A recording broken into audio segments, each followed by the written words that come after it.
welcome to the IDEMS podcast. My name's Lucie Hazelgrove-Planell. I'm a social impact scientist and anthropologist, and I'm here today with David Stern, co-founding director of IDEMS. Hi, David. Hi, Lucie. We've just come back from some interesting trips, and I guess today's a reflection. Is that right? Yeah, I think it'd be nice to take the time to discuss one sort of aspect of some of our trips, especially. The trips were working with projects that we support in the Collaboration for Resilient Food Systems, working with them at the beginning of a phase of research, or the beginning of a phase of a research project on agroecology always, and looking at how they're planning those 3 years, what they're planning on doing, how they're planning on doing it, seeing if all the partners are on the same page. We call them Inception Meetings. Yeah. And we often discuss theories of change in those. It's a 3-day meeting, and there's several projects which come together to do the work at the same time. Well, this is something which has evolved. We've done many different types of Inception Meetings over the years as part of this support. And these joint Inception Meetings, they've been more intensely facilitated in the past. Now they've become relatively less intensely facilitated. But really the idea is that by bringing the projects together, they're able to discuss amongst themselves, they're able to get input from us, we're able to provide better support across them. Mm-hmm. And as you say, one of the key components of this is the theory of change approach and how we support them to think about this as a way of helping them to reflect on what they're doing and why. And in particular, in some cases, to change what they're doing based on why. Exactly. So our role is, again, it's this research method support role. And so in these meetings, we're very much both facilitators, as you've said. Do we guide them also? I don't know if guiding them in the process of collaborating, perhaps, or of thinking through what they're planning on doing. Guiding is a strange word. In some cases, there is an element of guidance, and that often relates to our role with the regional representatives of the Global Collaboration for Resilient Food Systems. And we try to help them to align with the program as a whole. So that's where the guidance really comes in. And that involves very much listening to farmers' voices. So one of the bits of guidance we provide on occasion is that when the research topics become removed from the farmer's situation, then some of our guidance is to try and bring those two together to make the research more relevant, more impactful to the farmers, because that's part of the principles of the program, if you want, is this involvement in research. And we had some instances of that. We were in Niger, Burkina, Mali, and we did have some instances where our role was to help projects to rethink maybe some of the research they were doing, which was maybe academically relevant, but not the right questions for the needs of the farmers who were part of it. And so part of our guidance is to say, well, okay, how could your research evolve to be more relevant to the farmers' needs? This is an interesting example. So the Collaboration for Resilient Food Systems, at these Inception Meetings, they encourage projects to bring or to invite all types of members, representatives from all of their different groups, whether it's in research institutions or farmer organizations, as you were saying. And so some of our help is also even just helping all of the members who have been invited and who are present actually contribute. There's an example from this that I want to bring up of just last week when we were in Mali. There's a new project, a new phase of a project that was starting, and it was great to see that they had involved a female farmer, a woman, but they weren't really listening to her and they weren't really engaging her in the meeting. So I had tried a tiny bit, but you're much more vocal than me. You sat down and you asked direct questions to her, which needed to be translated, or were best done translated. And that, just really engaging like that, it showed a big gap in the research project as it had been developed. It wasn't so much a gap. There were assumptions which they were building from, which weren't actually the reality for... Let's get down to detail on some of this. This was related to a specific crop which is a marginalized crop. And there was a question and assumptions about why people don't grow more of that crop. So what it got to at the end was that the assumption beforehand was that this was not profitable. But actually, for various reasons, this crop has become in demand. And so actually, this crop was more profitable than the other crops. And so why wasn't she increasing the use in her farms and in their community? And it was very interesting that what came out at the end was a limitation of manpower at a particular part of the season. And that potentially leads to questions about, well, maybe it's a form of mechanization which is needed to help with that, or something which wasn't a central part of what they were thinking about at that point. They were thinking about increasing yield. But, the yield wasn't the limiting factor. Increasing the yield wouldn't stop the fact that the limiting factor was manpower, labor at this specific moment in time. And that was so interesting to see how that came out. And what was interesting is there were representatives from other regions, and their situation was different. And this really comes back to the principles which have come out of this work on options by context, recognizing what's needed in different places.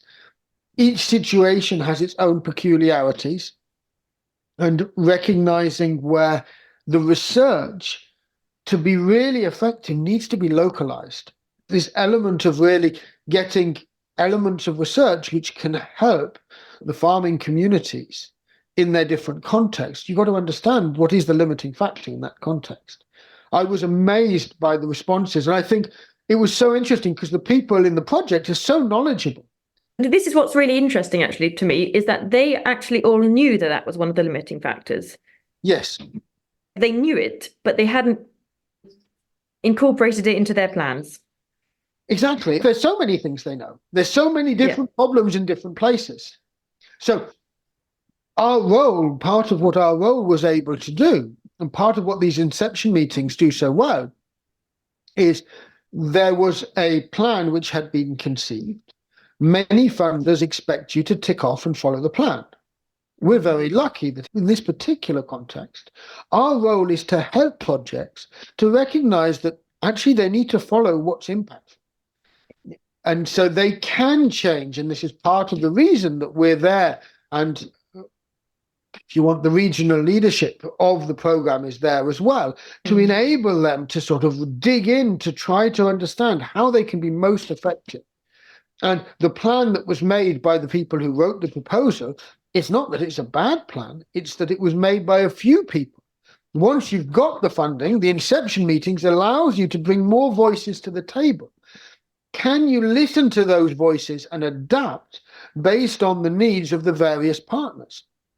And if I can just add that we're sort of fortunate in a way, we can leave our role as being outside of the project to bring out other people's voices who perhaps aren't being heard enough, or also bring out things which people know but haven't actually thought of in terms of their project. For example, this manpower issue being the limiting factor rather than the fertility of the soil or something. Well, but think about this really seriously. No, normally in a research project, if you're a breeder, you get funding to do breeding.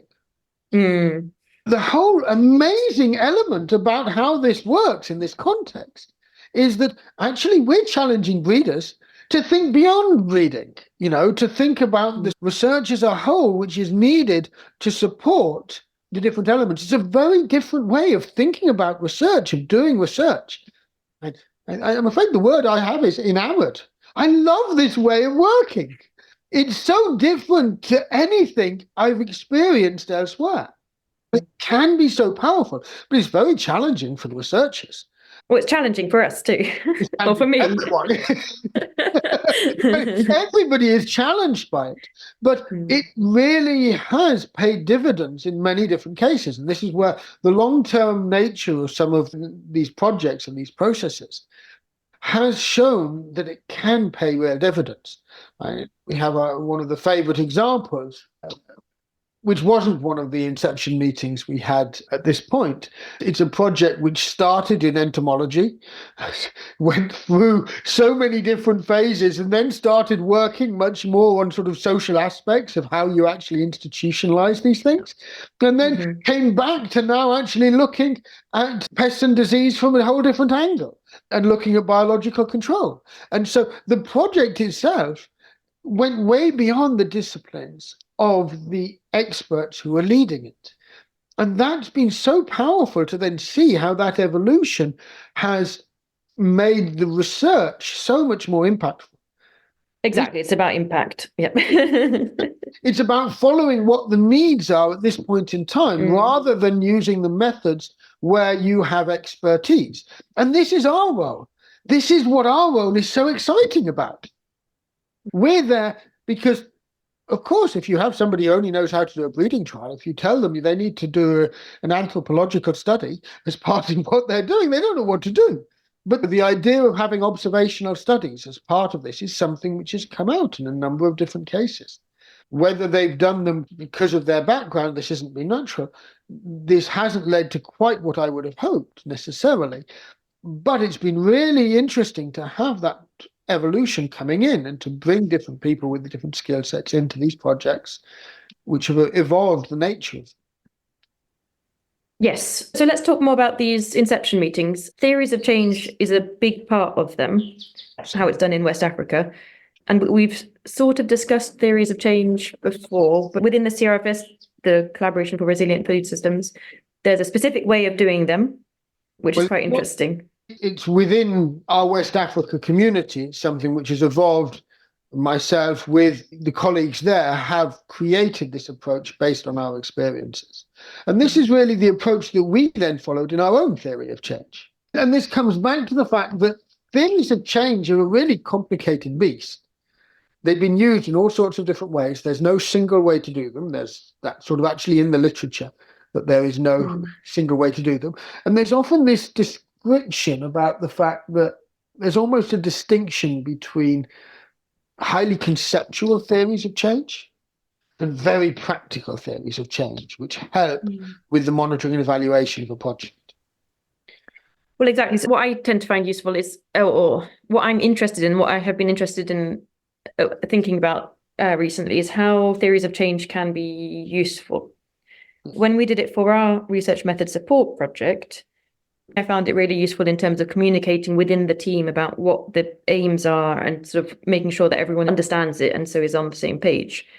We also saw how it can be useful in terms of, as you've just mentioned, the monitoring and evaluation, because you start thinking about what objectives and what outputs. Outcomes. Outcomes, yes. There's outputs and there's outcomes as well. Direct and indirect outcomes. All of those, and how are you going to sort of monitor your progress against those? And that's much more like a log frame than it is a theory of change in a sense. This is where it's also very interesting. There's many different frameworks around this. Our approach has been really very interesting to try and take some of the conceptual best elements of the theory of change to get people thinking hard about what it is they're doing and why, and to get at the same time some of the real practical elements of, well, these are your activities. Based on your activities, what do you hope will happen? What changes do you hope they will lead to? And so I would argue it's a top-down approach. Why are we doing what we're doing? And a bottom-up approach. What are we going to do? And what changes will it lead to? And actually that combination, I found, not all, but many projects respond very well to that. We ourselves forgot about the top bit and just focused on the practical, bottom up. What are the activities we're doing and why are we doing the activities that we're doing and how do we hope they'll lead to change? That's what we focused on in our particular process of theory of change. And there was a good reason for that. The big picture for us at this point in time isn't coherent because we have different pieces to our work, some which are very related to the support focus and some which are really rather different, like the mathematical modeling component we have, where putting them together into a coherent whole isn't the aim of our project. And so our project has these different components, each of which are valuable, which makes sense in their own right. They all are part of a bigger picture, but the bigger picture isn't us. The bigger No, exactly. That's the challenge.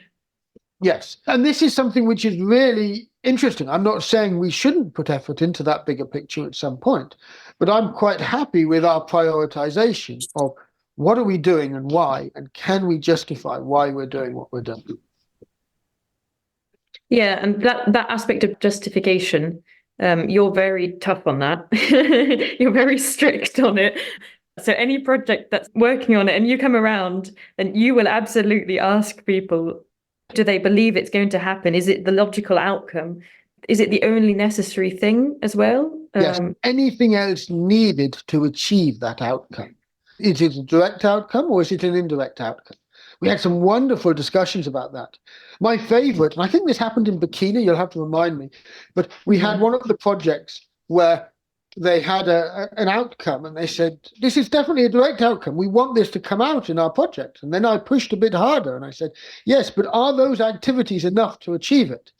And they said, no, we need our other activities as well. And I said, okay, so in this particular component, consider it as an indirect outcome, and then put things together to think about how you now get to it as a direct outcome. And they ended up with two different pathways, one which took them part of the way there, and another one which then built from that and took them further. And that helped them to bring out how their different activities related to one another, what they were actually trying to achieve and where they were trying to get to.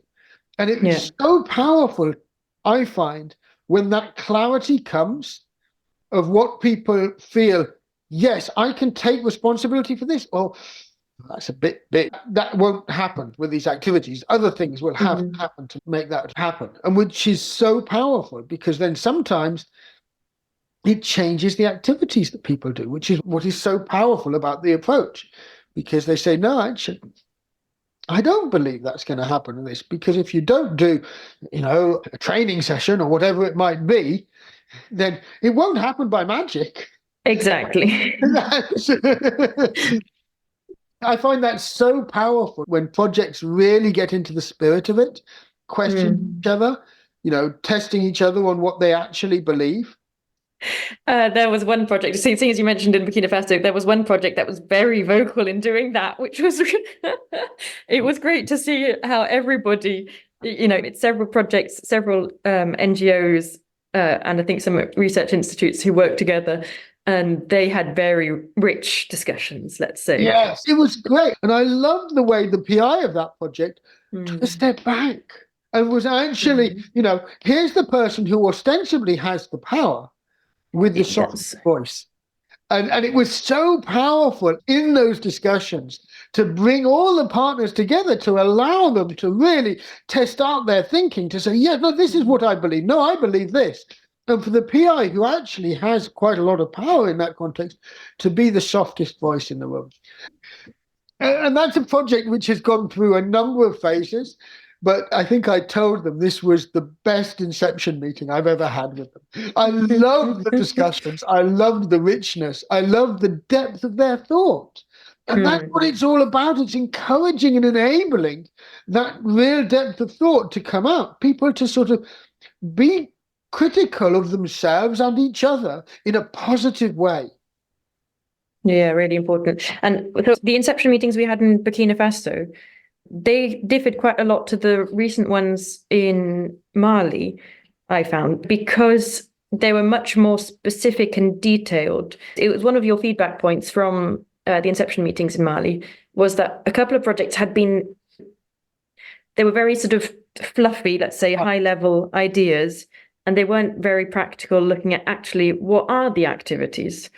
So no one was able to really engage in what their project was. Like, this is all of the other participants in the Inception meetings, because it was all too high level and not grounded. Well, and this is the thing. It's all about that balance between detail and complexity. And one of the things that was happening, and that sometimes happens, is that projects get lost a bit in the complexity. And they have to strip that away. This is this bottom-up, top-down approach. They were really trying to go from the top down. And they were lost in the complexity. Whereas actually, if you can make that break, and some of the other projects did that even in Mali, where they went to the bottom, they started with the concrete activities and they started to try and build up. That's where you can then get really precise and really practical. And don't get me wrong, you know as well as anyone, I love complexity. I live in complexity. It's what I really enjoy. But it is something where to actually get some of these discussions to be really fruitful, sometimes you need to ground it in really practical details and start stripping back the complexity down to the simplest components. And it's one of those things where there's some maths behind this as well. You know, there's a bit of the rule of three. Okay. You know, in some sense, 3 is the smallest number with which you can represent complexity in interesting ways and really draw out complexity. Yeah, the reason you're saying this is because it's recommended that if you're creating a pathway of change, the bottom-up aspect, where you start with your activities, you recommend that there's no more than 3 activities in a given pathway. Exactly. Because then that should encapsulate all of the complexity for that one, for those objectives on the pathway? Well, no, the objectives could have more complexity around and so on. That's the whole point. But if you look at 2 activities, if you only had 2 activities, then you couldn't represent complexity. By having 3 activities, you can represent complexity, mathematically speaking. And if you have 4 activities, then of course you can have more complexity, but actually you could probably break that up by separating it out and actually communicating it as 2 different things. And this is the sort of thing, mathematically, you should be able to represent that complexity separately and actually draw it out to make it clear. So your smallest complex unit often has 3 things, smallest. And we should say here too that, or coming back to what we said at the beginning, that a lot of the projects in the CRFS, this Collaboration for Resilient Food Systems, they are working transdisciplinary and they're working actually in very complex ways. So limiting themselves to 3 activities and identifying those for a given pathway is actually a useful activity. Well, it hasn't been useful for all projects. Not all projects have chosen to do this, and it's not our job to force people to use a methodology or not. But I am amazed how many projects have benefited. I'd put it, I think, if you think about the number of projects we've now seen, over 50% used it and used it effectively in a way which was useful for them, where it led to these deeper discussions. I want to really hone in on something you were sort of saying. It's not just that they're transdisciplinary and they're working in complex. It is the nature of the agroecology work itself to sort of be recognizing multidimensionality, to be recognizing the complexity of the structures and the system. So that's somehow inherent to what the program, if you want, as a whole, is looking for in its grantees. This element of enabling them to work on this really tough domain in an effective way. And this is sort of where I love the approach that we have. We're there to support them, to enable them in this. Why don't more research programs and more, groups funding projects which live in complexity take this approach of having support partners, giving deep, long-term support, enabling people to go on the journey, because that's what it's been for many of these projects. I talked earlier about this project where I sort of said, this is the best Inception meeting I've had with them, where they were discussing the most deeply. But that's part of the fact they've been on this journey, this long journey, that when they started the journey, all the partners were a bit, it was very new to them. It was very new to them, and they were hesitant about the incentives of the others. But now they've worked together for a long time, and there's an element of trust and an element of mutual respect and an element of difference they still recognize that they are not fully aligned with one another. They come from different perspectives. They come from different viewpoints. They have differences of opinion. And that's a good thing, not a bad thing. And that really helped to sort of have and to bring out the richness of some of these discussions. Any other reflections you have from this process? And you'd been to one Inception meeting before this, but this is your first time to go through and do so many Inception meetings in such a small period of time. Yeah, so they're great fun. In fact, it's an opportunity to really dig in and test ideas, I guess. It's the testing ideas, which is fun. And challenging people potentially to think differently, finding a good way to do that. What I love in this is that our role, as you say, is to challenge people to think differently. We are often pushing people outside their comfort zone. It's not always well received, but it tends to be, for the majority, it has been well received. And one of the elements that comes with that is that actually, again, with this long-term approach, those different voices that come to the fore, enabling them to sort of come out and to be listened and to be heard, we've seen instances where that's changed the power dynamics within projects over time and led to fantastic sort of evolutions, which have come into fruition in ways that we could never have hoped for. So it sort of gives a reinforcement and a sort of confidence that this support is not only appreciated, but it is valuable. Now, I can't say we always get it right, but that role of supporting, it's such a privilege to be in that role. Our colleague Batamaka, who really drew this out and sort of says this is this difference between aid and, helping someone and supporting. Yeah. This idea is that these aren't our projects. At the end of the day, they have the power on the project. Our role is to help them to dig deeper, to think harder, so that they can do better. We're simply supporting a process which they're involved in and they're going through. And that's it's a really powerful position, which at the same time, we don't actually have power. Which is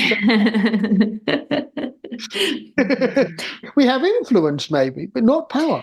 Well, this is the other thing that's really interesting, I think, is to think about how to communicate in a way, which will be heard or understood by the projects. And this is where I'm really enjoying the fact that you're involved, because I have, as you say, quite a forceful approach at times. And I have a feeling that once you really nail it, you'll have a much better approach. I don't know. My approach has been very effective with some of the projects and not effective with others. And that's very clear. It's something where I'm not going to easily be able to navigate that further. I support where I can. The projects that have benefited, some of them have really benefited over the years from this, and they can see that. And they appreciate that, and that's why I continue to play such a role. Yeah. But that dynamic hasn't worked for everyone, and that's normal. This is options by context. And I think you have a skill set which you're bringing to the table where my guess is you'll be able to play maybe a range of ways, or maybe reach projects that I can't reach in different ways. I think this is a nice place to stop. There's so much that we could say about these Inception meetings and theories of change. No doubt we will discuss it further at other times. Absolutely. Maybe the thing to finish on, though, is that theories of change were extremely prevalent in many, many contexts. And in most cases, they revolved around the document that came out, which was supposed to communicate something. In my experience from these Inception meetings, there is almost never a good document which comes at the end. But the process of going through and thinking more deeply and coming together as a project to do this is extremely powerful. And as I said, the hit rate on projects who actually get good value out of this is surprisingly high to me. And thinking of a theory of change as a process to bring a group of people together, to challenge them to think about something deeply, can be an extremely effective process. But it's also been something where, on occasion, it's totally fallen flat. And I would argue that the differentiating factor for me is it works when the people you bring together really know what they're talking about. You know, they have knowledge, they have things to share, they have experience. And that's when the discussions can be really rich and you can bring that experience out in a way that others can understand and build from. And we've seen that within our own team, but also with these other teams within the CRFS. Yes. So it depends not only on who you bring to the meeting, but how you enable them to engage as well, perhaps. Exactly. To come to another example from Niger, and to finish with that, because I'm conscious we should finish, there was a discussion within it was a new project actually. And it was a discussion which I loved, where essentially it was simply about whether on this diagram they were producing, there should be an arrow or not. Just to explain, the arrow means it connects things. The arrow in this case means that it was actually, I believe, between a direct outcome and an indirect outcome.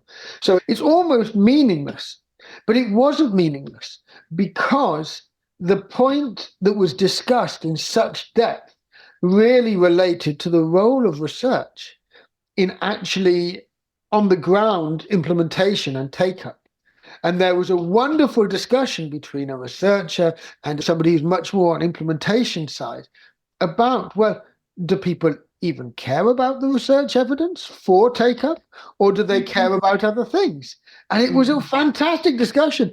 And at the end of the discussion, I left the room saying, I don't mind whether there's the arrow enough, I just enjoyed the discussion. And I don't even know whether they put the arrow or not. It doesn't matter. That's just an arrow on the diagram. But what was so valuable that those two people, it wasn't just two people, but it was mainly two people, had that rich discussion about this.